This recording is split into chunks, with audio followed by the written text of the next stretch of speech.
El primer orador, hubo un pequeño cambio en los horarios, y el primer orador será el señor José de Guardia de Conté, de Argentina, profesor de Informática y Análisis de Sistemas, actual presidente y director nacional del Consejo Federal del Folclore Argentina, COFAR, miembro de la mesa directiva del COFAM, Consejo del Folclore de América, autor y director del CD Salta desde 2003 a 2008, autor y director del EDI Salta, Enciclopedia Digital Interactiva de la provincia de Salta, desde el 2009 a la fecha, coordinador general y disertante de encuentros y congresos regionales y nacionales de historia y folclore y cultura, desde 2009 a la fecha. Ha publicado 5 libros en papel y 5 en formato digital. Ha participado de 7 antologías poéticas. El nombre de la ponencia es Importancia de enseñar nuestro patrimonio cultural. Bienvenido, José, y con esta presentación te doy paso a que des tu ponencia. Bien, bueno, muchísimas gracias. Vamos a iniciar esta primera ponencia que se llama Importancia de la enseñanza del patrimonio cultural en la educación. Bien, ¿qué quiere decir esto? Que no se enseña el patrimonio cultural en la educación, y sería, por supuesto, muy importante que así lo fuera. Yo por lo general no uso PowerPoint, pero en esta ocasión voy a ver si lo puedo compartir. Hice un pequeño PowerPoint nada más que para que se fijen algunas ideas, no es porque realmente a mí no me gusta mucho trabajar con Power, pero vamos a ver. Ustedes me dirán si lo pueden ver bien, ¿sí?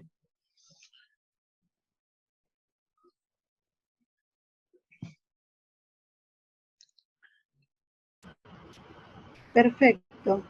Perfecto. Bueno, vamos a checar un poco de acá. ¿Podés ¿Sí? minimizar la cinta de opciones? A donde dice lista, minimizar la cinta de opciones. Sí, vamos a ver si lo puedo. Para que sea pantalla completa. Sí, voy a ponerlo en pantalla completa. Vamos a ver.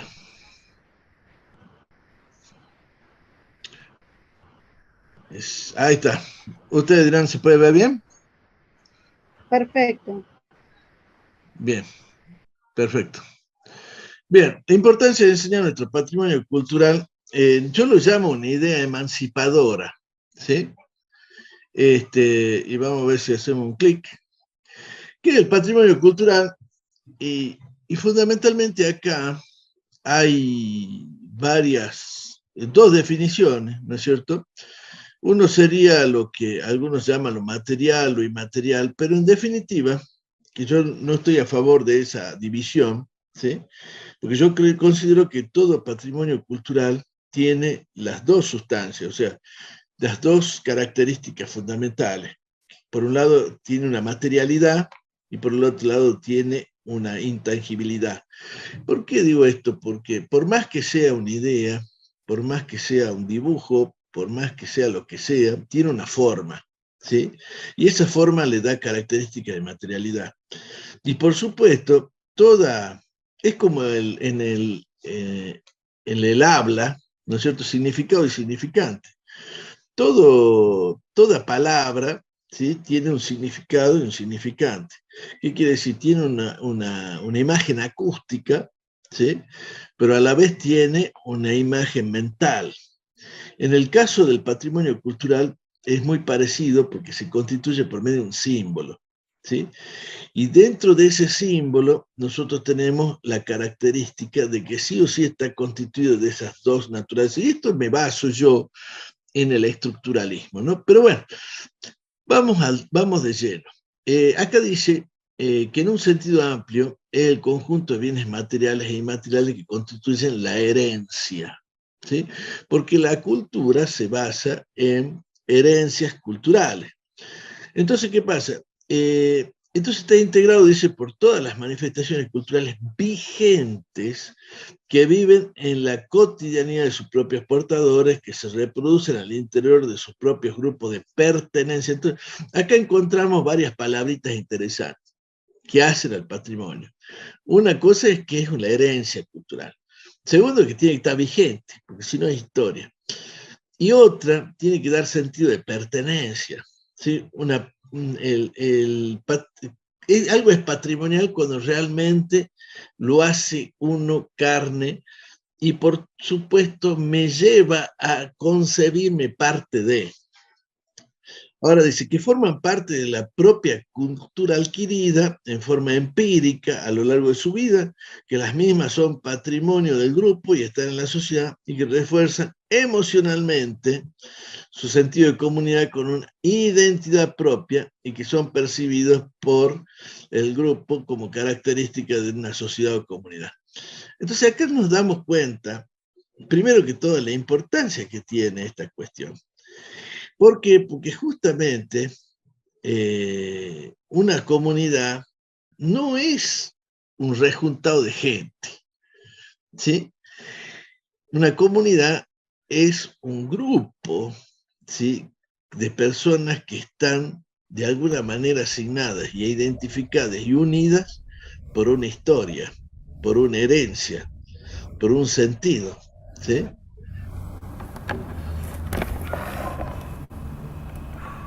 Ahí está, listo. Era mi amigo Alexander Lugo que había puesto el sonido. Bien, ahora, en lo que se refiere a lo inmaterial, o por lo menos a lo folclórico, que eso es lo que habla la UNESCO y que yo no estoy de acuerdo, pero de todas maneras, dice que son los bienes culturales que tienen que ver con saberes cotidianos, entramados sociales, convivencias diarias. Por ejemplo, oficios, músicas, bailes, lugares, comidas, expresiones artísticas, rituales, y dice con un cierto valor, ¿sí? Y por supuesto con una fuerte carga simbólica. Y muchas veces me preguntaron a mí si el arte, ¿no es cierto?, el folclore es arte, ¿sí? Y la respuesta es muy sencilla. Hay arte folclórico, ¿sí? Porque el arte es lo más bello que tiene el hombre y la mujer. Es lo más bello que hay. Es la manifestación sublime de la persona. Ahora, no todo lo folclórico es artístico, ¿sí? Porque lo folclórico es la cultura.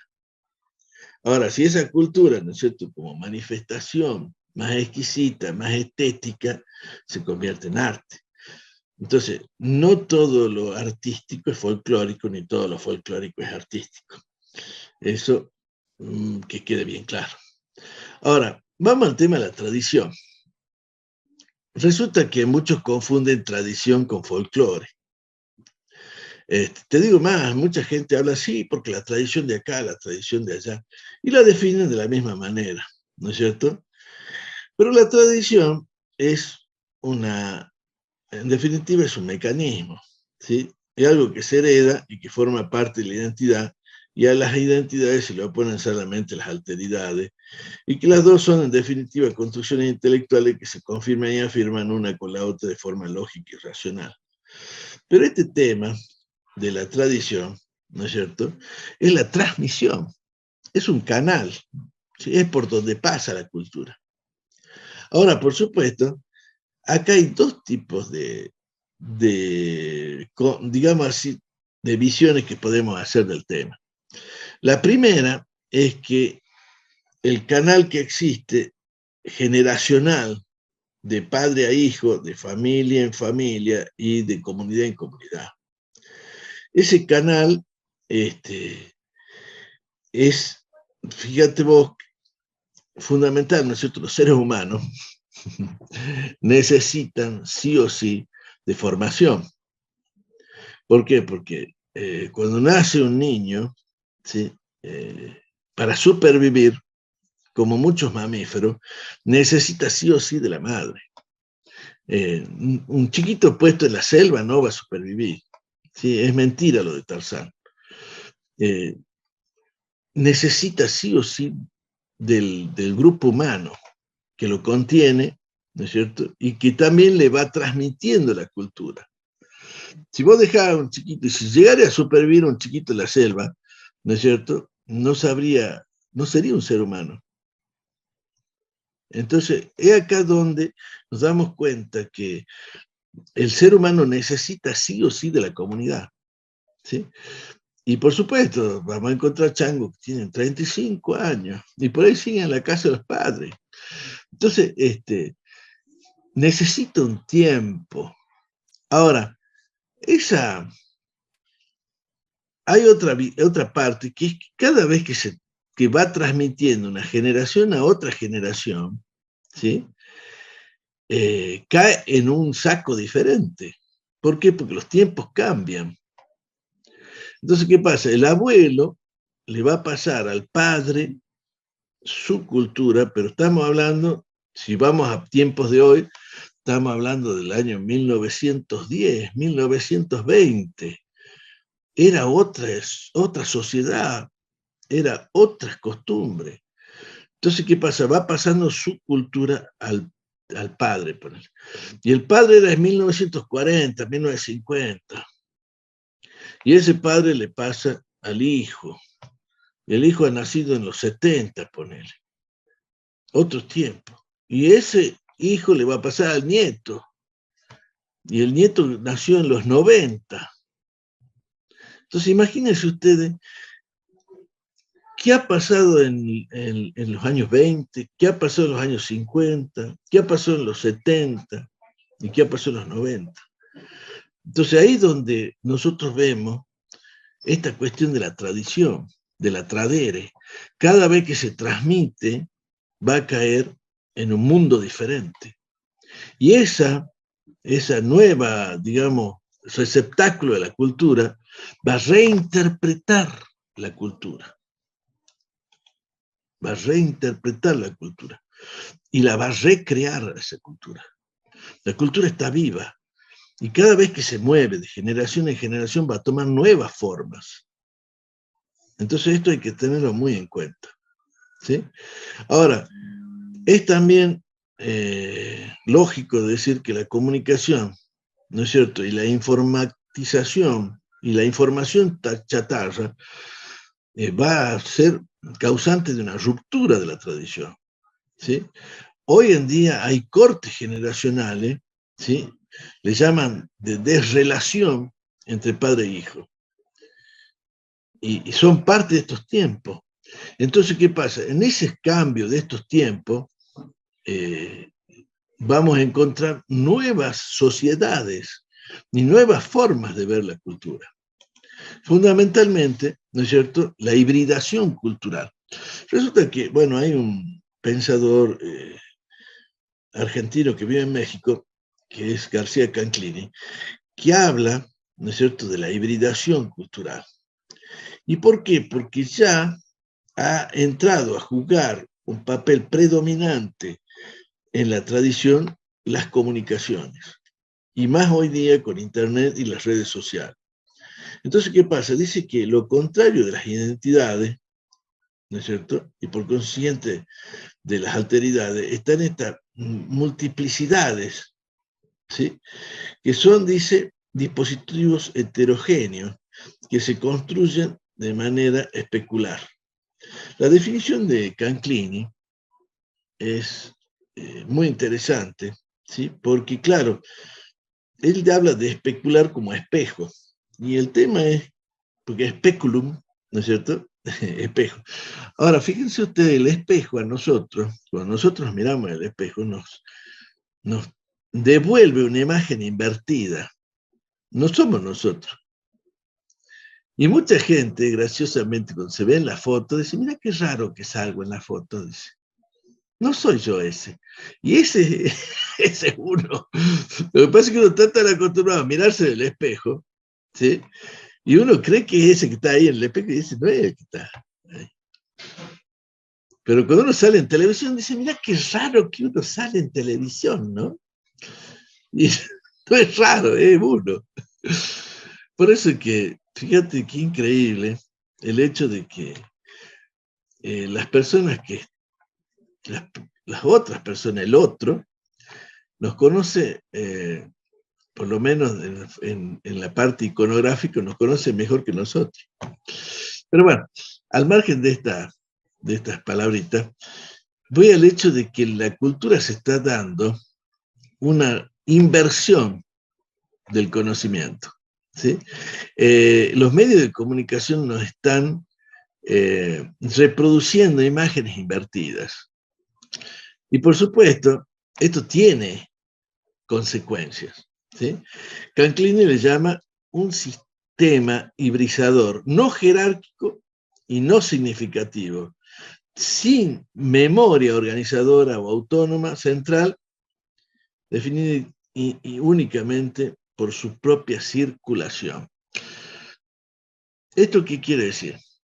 Fundamentalmente, ¿no es cierto?, que el sistema tradicional se ha roto, ¿no es cierto?, y se ha perdido y se pierde la memoria. Ustedes saben que existen dos conceptos fundamentales dentro de lo que sería lo común de una sociedad. Por un lado está la historia y por otro lado está la memoria. Esto quiero que lo tomen en cuenta porque no es lo mismo. ¿Sí? La historia es un hecho intelectual, ¿sí? Pero la memoria es un tema afectivo. Y esto lo podemos ver de la siguiente manera. Si a una persona le preguntamos que cuente su historia, ¿sí?, esa persona nos va a contar, nos va a hacer un relato, ¿sí? Y por supuesto que se va a acordar de todo lo bueno, no se va a acordar de lo malo. Nos va a contar cosas, ¿sí?, lindas. Va a ser una especie de publicidad del mismo. Nadie va a venir a decir lo malo. Te va a contar lo lindo, lo bueno, y quizá hasta lo que no le ha pasado. Porque muchas veces contamos cosas que no nos pasaron, ¿sí?, y que les pasó a otros y nos gustaron para nosotros mismos. ¿Sí? Y la sumamos a nuestra historia. ¿Sí? Y por supuesto después pasan 40 años y te das cuenta que eso no te pasó. Y vos decís, che, la verdad que eso no me pasó a mí. Pero claro, está tan integrado a nosotros mismos que se convierte en una leyenda. Porque esas son las leyendas de los pueblos. Las leyendas y los mitos son cosas que no pasaron, pero que a los pueblos les gustaría que pase. ¿Sí? Ahora bien, otra cosa es la historia. La historia es un acto intelectual, ¿sí? Y en ese acto intelectual también existen parámetros que se llaman las interpretaciones. ¿Sí? ¿Qué quiere decir esto? Que Karl Jasper decía, no hay historia, hay interpretaciones. Yo creo que si hoy a cualquier persona le pedimos que represente intelectualmente lo que pasa en este país, por ejemplo, en cualquier país, nos va a dar una visión subjetiva y reinterpretada. Ya hemos visto, por ejemplo, en muchos países hoy hay muchas grietas, le llaman grietas, a las posiciones extremas de pensamiento, y vos vas a encontrar versiones totalmente diferentes de la realidad. Lo mismo pasa con nosotros mismos. ¿Sí? Entonces, acá es donde esta cuestión de los medios de comunicación, la formación de la memoria de los pueblos, está siendo perjudicada o por lo menos modificada. ¿Sí? Bueno, vamos a continuar. ¿Qué es la endocultura? ¿Sí? Decimos que es la experiencia de aprendizaje parcialmente consciente o inconsciente a través de la cual la generación de mayor edad invita, induce y promueve a la generación más joven a adoptar los modos de pensar y de comportamiento. En definitiva, la moral. ¿Sí? Moral viene de mores. ¿Qué quiere decir mores en latín? Costumbres. O sea, la endocultura por lo general son valores. Nosotros transmitimos valores. ¿Qué hacen los padres? Transmiten valores a los hijos. ¿Sí? Eso es lo más importante. ¿Por qué? Porque la moral además se va moviendo y convengamos que la moral va cambiando con el tiempo. ¿Sí? También, por eso es que una cosa es la ética y otra cosa es la moral. La moral cambia según la generación, la moral cambia según la geografía, la moral cambia según los pueblos, pero la ética está más allá, porque es la ciencia que estudia la moral. Se supone que la ética es una ciencia universal que estudia la moral. Bien, el conocimiento de la historia, la geografía, la flora, la fauna y fundamentalmente la memoria colectiva de un pueblo es lo que llamamos endocultura, es lo nuestro, es nuestra cultura, ¿sí? La cultura del pueblo donde yo vivo, del lugar donde yo habito, ¿sí? Es la cultura propia, es la historia común y una memoria colectiva que marca una singularidad. Entonces acá estamos hablando de singularidad, particularidad, identidad. Bien. Ahora, el proceso y devenir de la cultura, ¿no es cierto?, está definido muy claramente. Le llaman los antropólogos aculturación, transculturación, sincretismo y neocultura. ¿Sí? ¿Qué quiere decir esto? Muchas veces pasa, ¿sí?, que hay 2 o 3 formas de contacto entre culturas y generaciones. ¿Sí?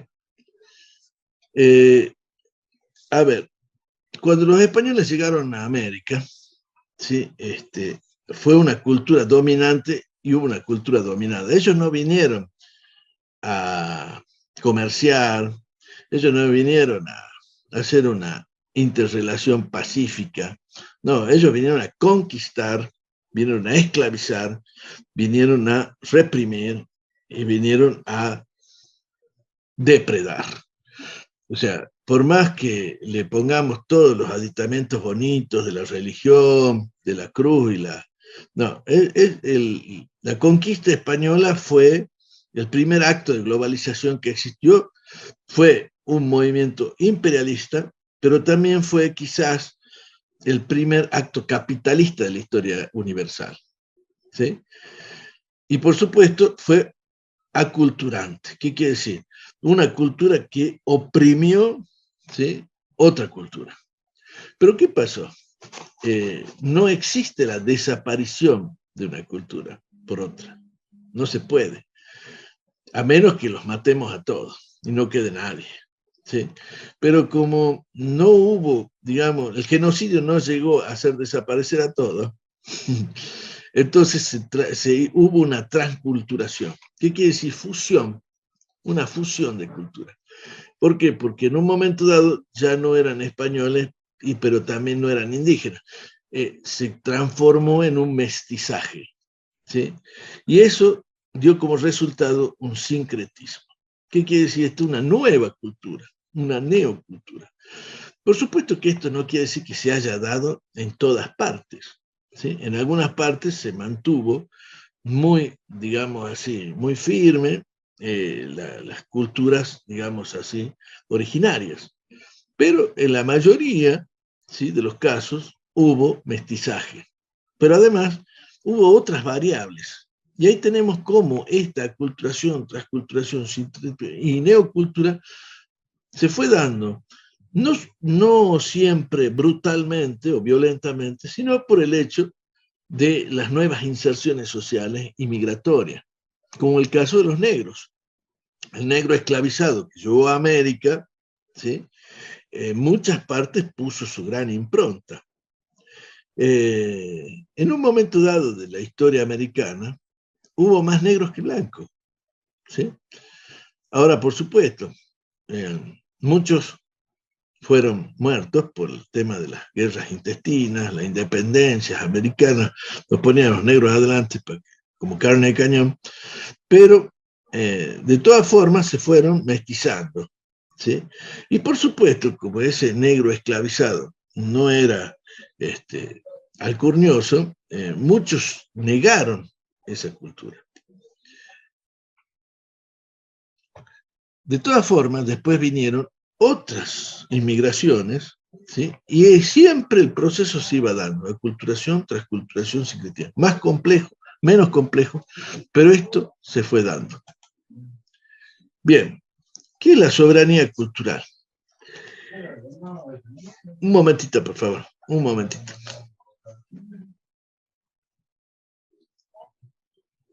Listo, no, discúlpeme.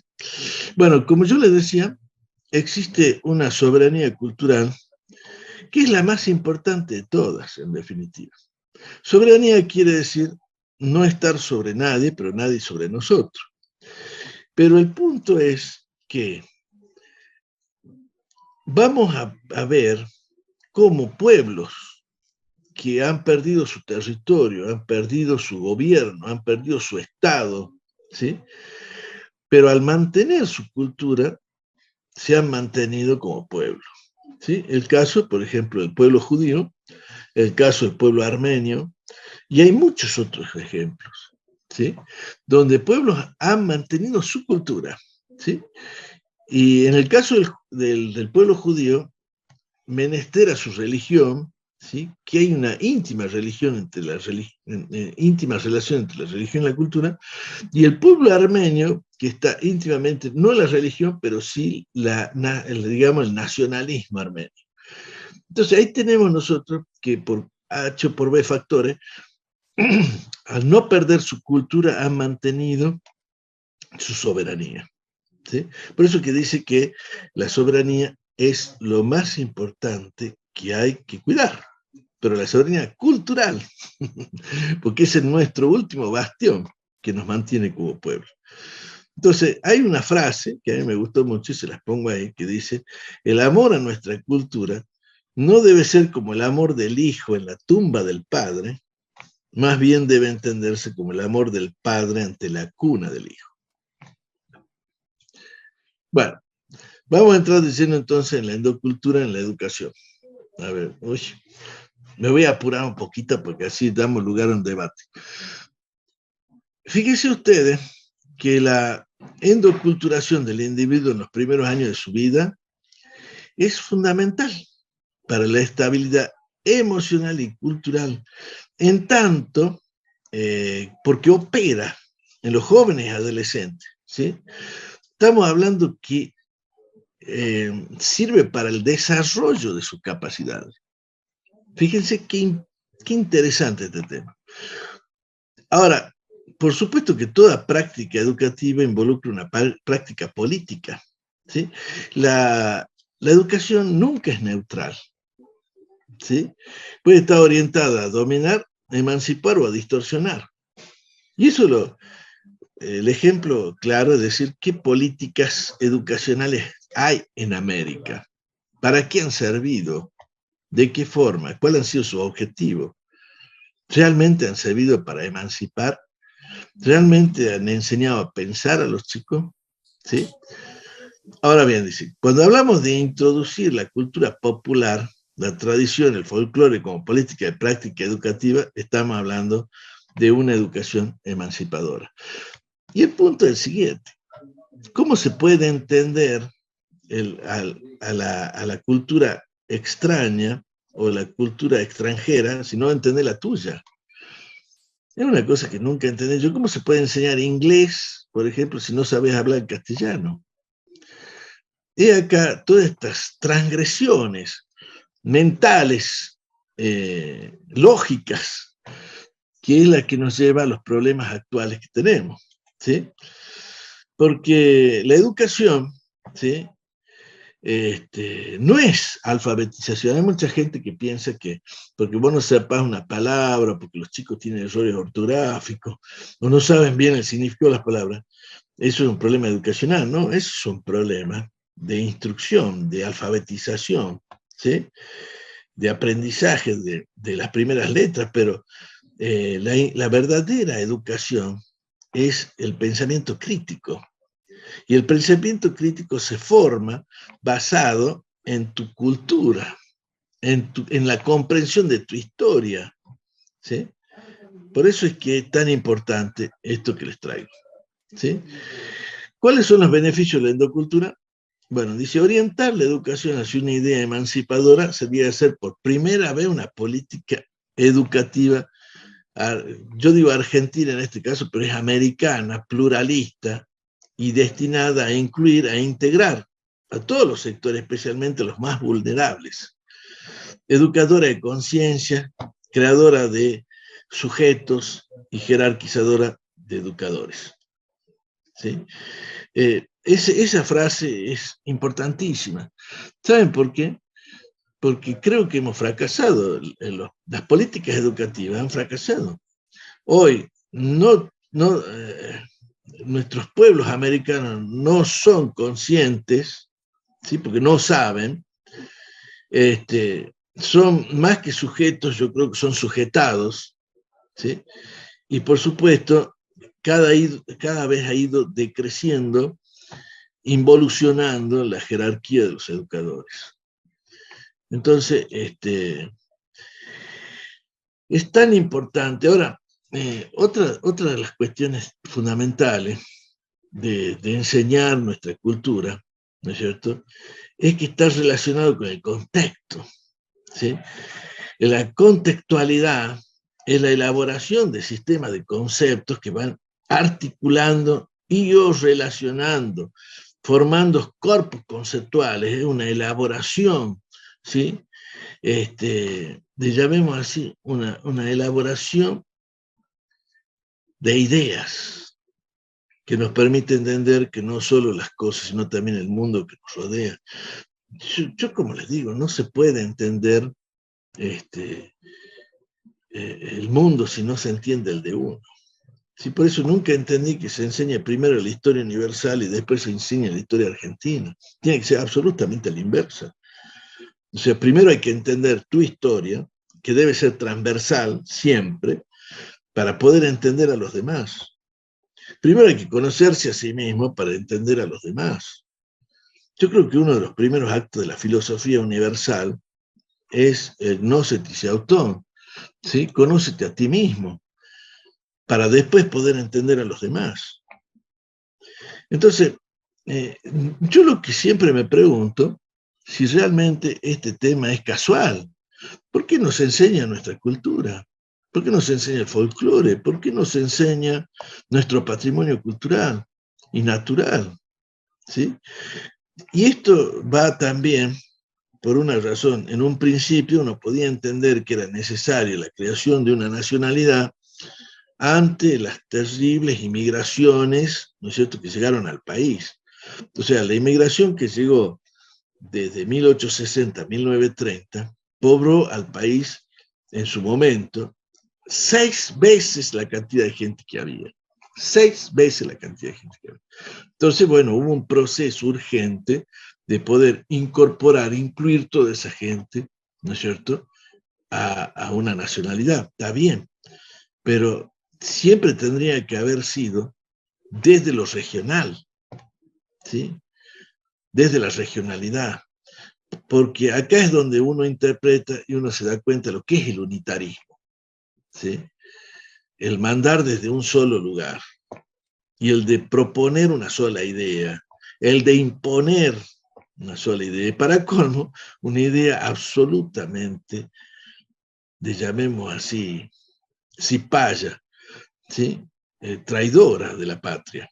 ¿Por qué? Porque desde Buenos Aires lamentablemente se miró al exterior, a la civilización,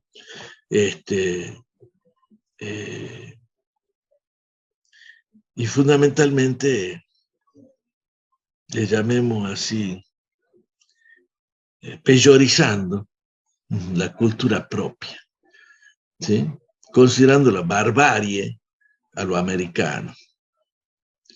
Entonces, y esto pasó en todos los países, desde México para abajo.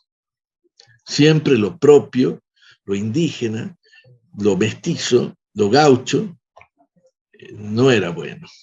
Era parte de la barbarie, ¿sí? Entonces, ¿qué es la alta cultura? O la alta cultura es la que viene de Europa, ¿sí? Y la baja cultura, o folclore, es del pueblo, ¿sí?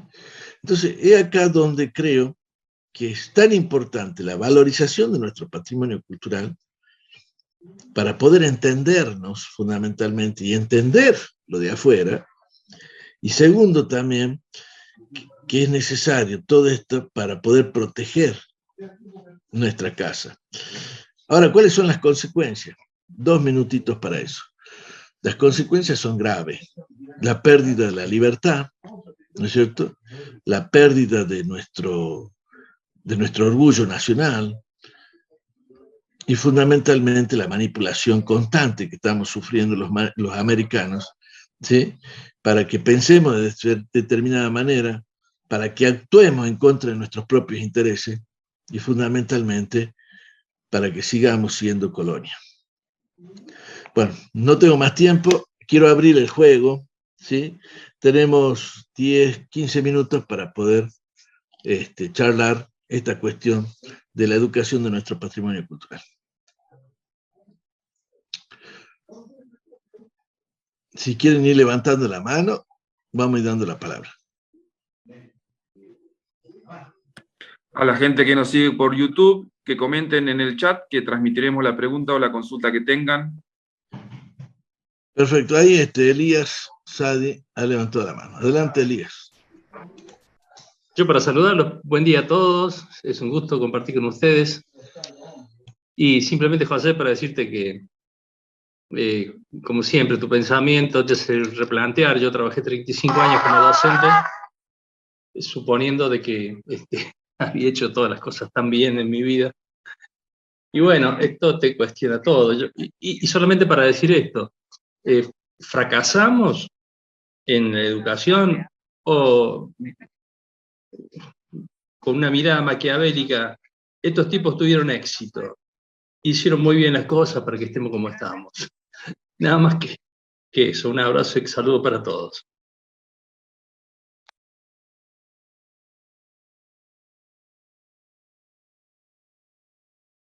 Muchas gracias, mi querido amigo. Adelante, ¿quién más quiere comentar? Adelante, Francisco. Buen día a todos, gente.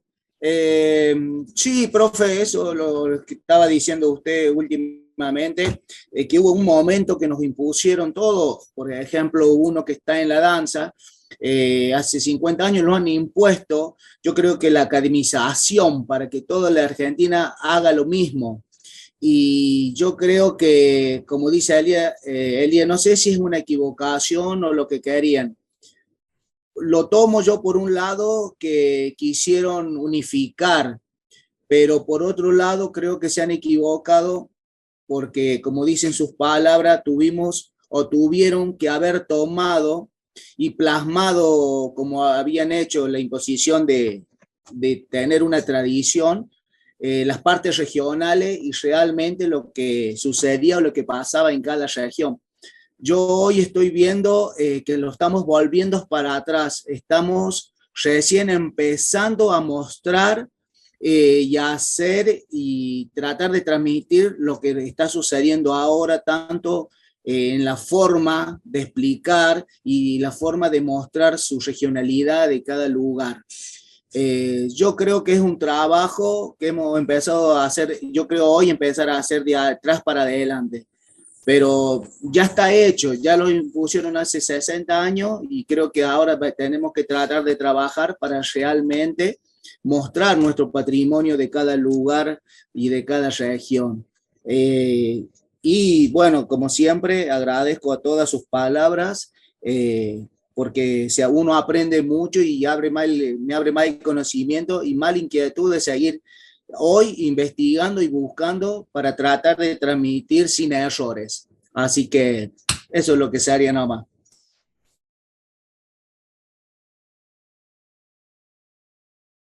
Muchas gracias, Francisco, querido. A ver, adelante, Elba, querida, adelante. Hola, ¿qué tal? Buenos días a todos.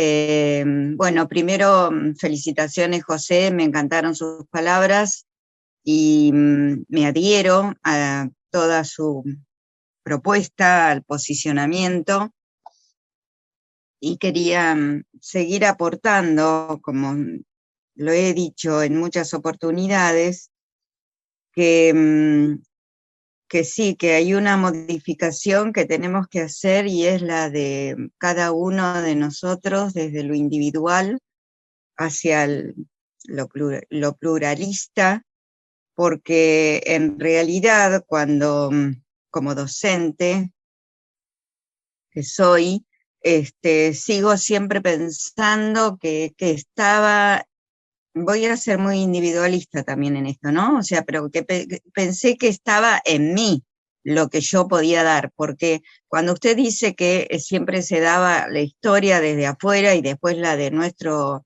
país, de primero, voy a hablar de la primaria, de primero a cuarto grado, por ejemplo, no se tocaba lo que era historia de otros países, sino que era el lugar, el ambiente, la calle, el barrio, y nosotros teníamos que puntualizar y reenfocarnos sobre esas características, ir a recorrer el barrio, hablar del barrio, hablar de lo que se comía en casa, traer las cosas.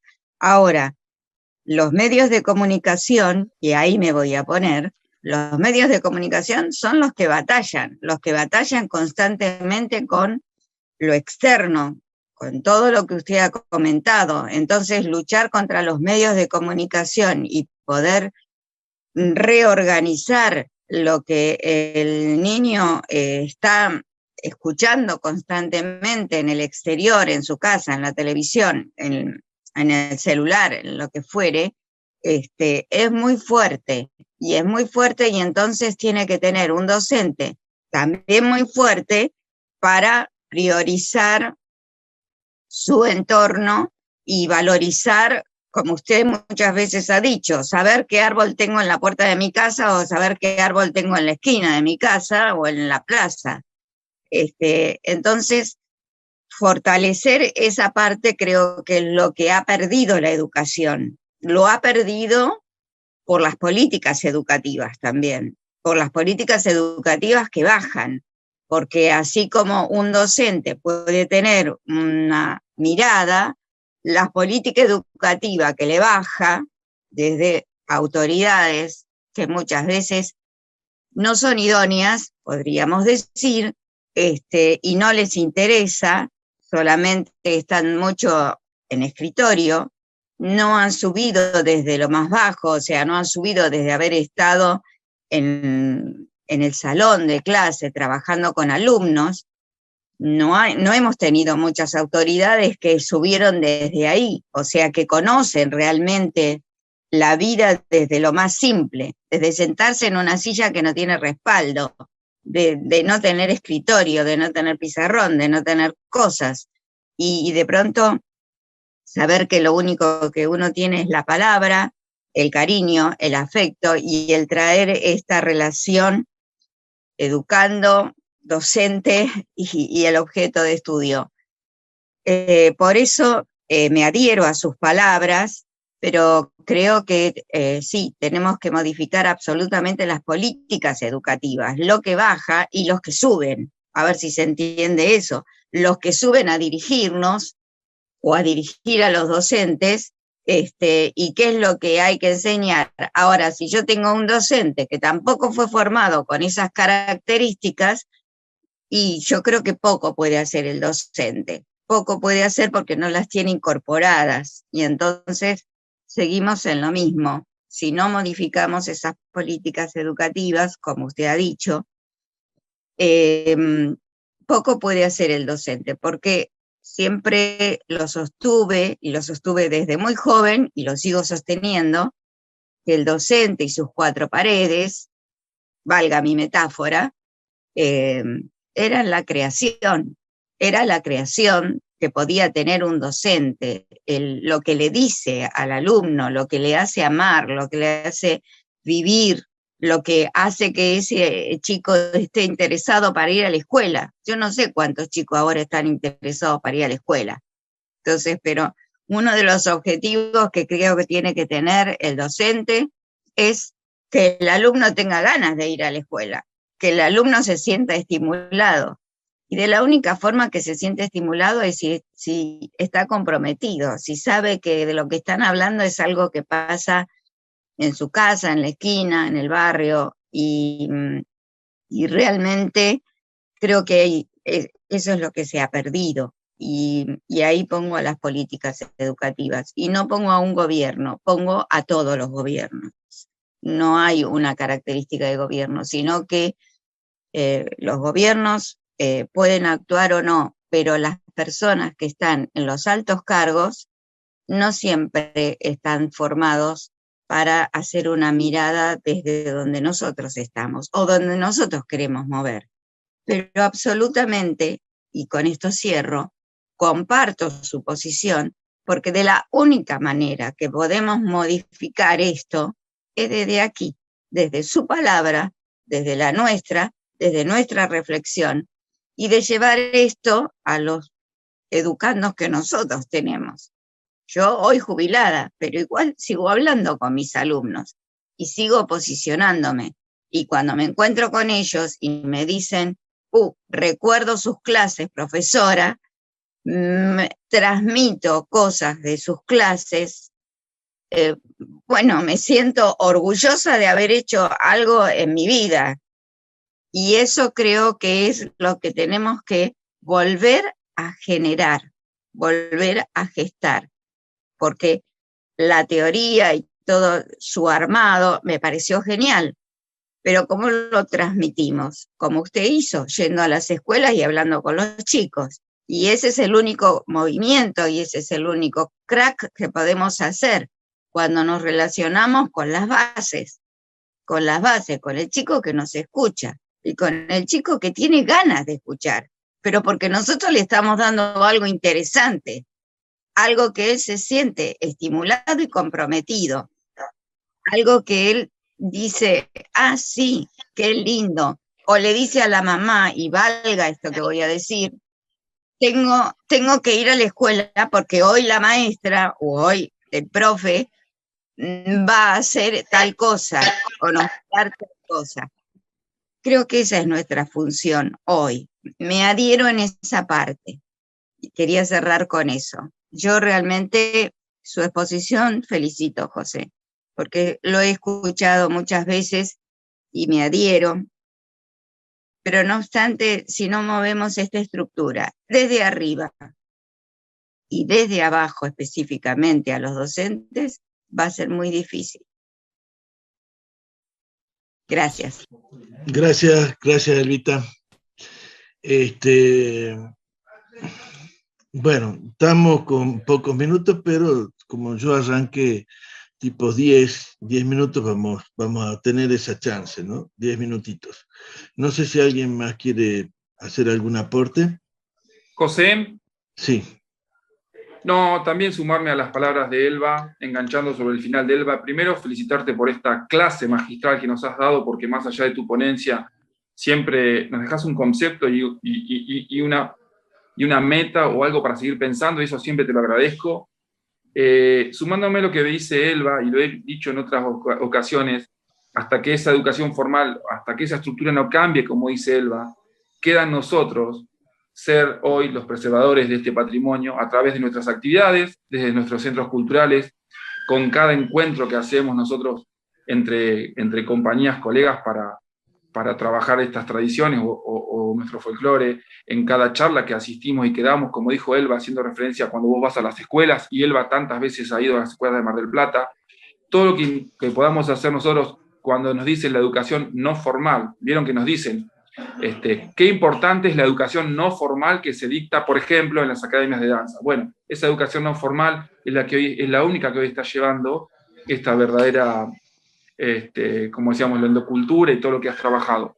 Así que nada, invitarlos a seguir trabajando en este proceso. Hoy seremos desde lo no formal, como nos llaman, quienes trataremos de defender nuestras tradiciones y de seguir transmitiendo esto que vos explicaste bien, entendiendo como bien lo explicaste, que esta tradición viva va modificándose y que las cosas no van a ser como en el 910. Así que, un poco enganchando lo que dijo Elba, a quien le agradezco su presencia y su comentario, hacer este cierre e invitarlos a seguir desde nuestro lugar defendiendo y tratando de cumplir esto que explica José claramente y que desde las políticas educativas no están sucediendo hoy en día. Muchas gracias, estimado Héctor. Bien, no sé si alguien más quiere, antes de hacer una conclusión.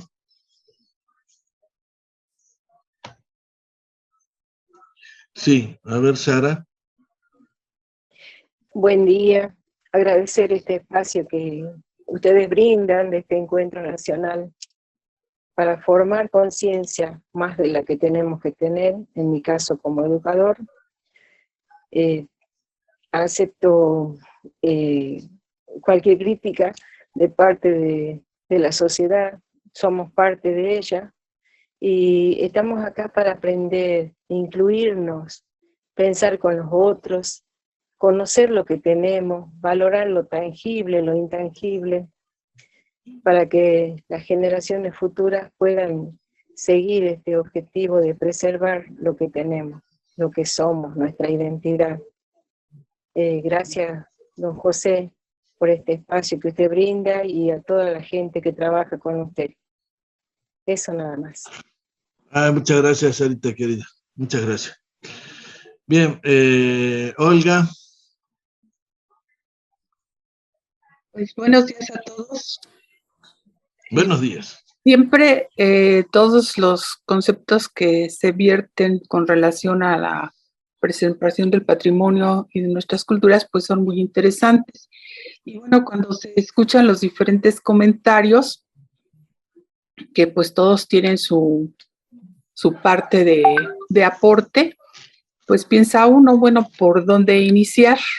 Porque a final de cuentas, nosotros estamos pues en medio de todo, ¿no? No estamos ni en las altas esferas de la política como para poder decidir hacer otra cosa, y bueno, pues estamos pues más cerca de grupos pequeños, sobre todo ustedes que son docentes, y pues también afortunadamente los docentes todavía pueden ser algo más que los que no estamos en la docencia. Y bueno, la pregunta es, pues, ¿por dónde vamos a empezar? Nos estamos olvidando de una parte muy importante de la sociedad que es fundamental para la preservación de las costumbres, de la cultura y del patrimonio, que es la familia. Y bueno, nosotros tenemos, yo creo que cada uno de nosotros tenemos conciencia o tenemos conocimiento pues de lo importante que ha sido la familia con relación a ello. Pues a muchos de nosotros, pues la familia nos enseñó a hablar, nos enseñó el lenguaje. Antes que en la escuela, pues nos dijo qué árboles había en la localidad o cómo era nuestro entorno y pues algunas otras cosas más. Y bueno, pues la familia sí tiene realmente que tener un poco más de conciencia del papel que está jugando en esto de la preservación del patrimonio, y también con respecto a que pues la educación que se da en la familia o fuera del sistema escolarizado oficial es informal, pues eso tampoco es cierto. O sea, una clase fuera de una aula del sistema estatal escolarizado, pues es tan válida como cualquier otra, y el conocimiento que se da en nuestras casas también es tan válido. Por ahí la consigna de nuestro último Tlatuani Cuauhtémoc decía, pues guarden el conocimiento en sus casas, replíquenlo ahí, y pues cuando sea tiempo, pues saldrá otra vez a la luz, que eso es lo que ha estado pues sucediendo. Mucho de lo que conservamos pues es precisamente por lo que se está dando en ese sistema llamado no formal o informal, y pues en lo que se da en las casas. Entonces, pues el papel de los docentes, sigo insistiendo, es muy importante, porque ustedes como docentes pues tienen realmente a los grupos y la facilidad de ir con con los jóvenes y las nuevas generaciones y pues llamarles la atención. Para pues los que no somos docentes es más difícil hacer un poco eso, ¿no? Y además de que no tiene uno pues la formación específica. Pero bueno, pues siempre las ganas y pues el amor a la cultura, pues ahí nos ayuda. Entonces, pues mi aportación sería esa, pues valoremos un poco más todo el trabajo que estamos haciendo, que es importante. El que lo llamen informal no quiere decir que no sea bueno, no sea adecuado, no sea de lo mejor. Y pues también fomentemos el que la familia pues también se aculture y pueda transmitir lo que se requiere a las nuevas generaciones. Eso sería todo. Muchas gracias, Olguita. Muchas gracias. Roque, ya como último.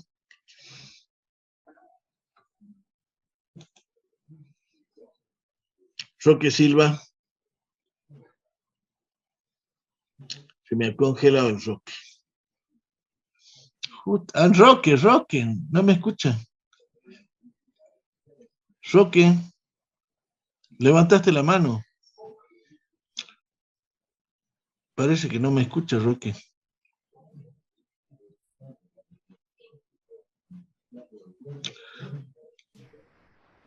Ahí está. Sin micrófono. Sí, Roque, no está desconectado tu micrófono. Tu audio está desconectado. Ahí está. Ahí está. Ah. Estamos. Sí. Sí, porque quería, bueno, no sé, opinar. ¿Me están escuchando ahí? Sí, perfecto. Yo esto de la cuestión informal, no, me agrada. A mí me agrada.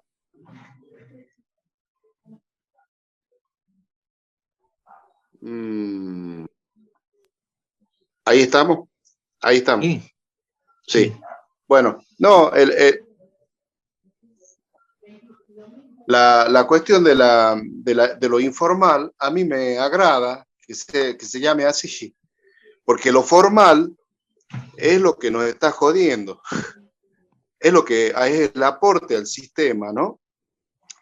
Desde ahora, creo, antes de que lleguen los españoles incluso, el sistema ¿no? Que sigue, como dice nuestro gran amigo ahí, es verdad, está cumpliendo bien su función y sus cosas. Y no tiene que ver solamente con la cuestión tradición, educación, todo, con el extractivismo, con todas las cosas estas que vienen a saquearnos y a llevarse todo, ¿no? Todo, exactamente todo. Por ejemplo, las últimas cosas, una de las tantas cosas que exigía en el Fondo Monetario por el préstamo era tener injerencia en la educación primaria, secundaria y universitaria. Ellos nos van a decir qué van a enseñar, qué van a estudiar, qué vamos a estudiar todo. Entonces, el sistema, el que está haciendo todo esto. Por eso me agrada mucho la palabra informal, porque nosotros estamos, en realidad creo, si vamos a revertir y queremos y pensamos en todo esto, fuera de todos estos mecanismos, sobre todo ahora, los medios de comunicación también, ¿no?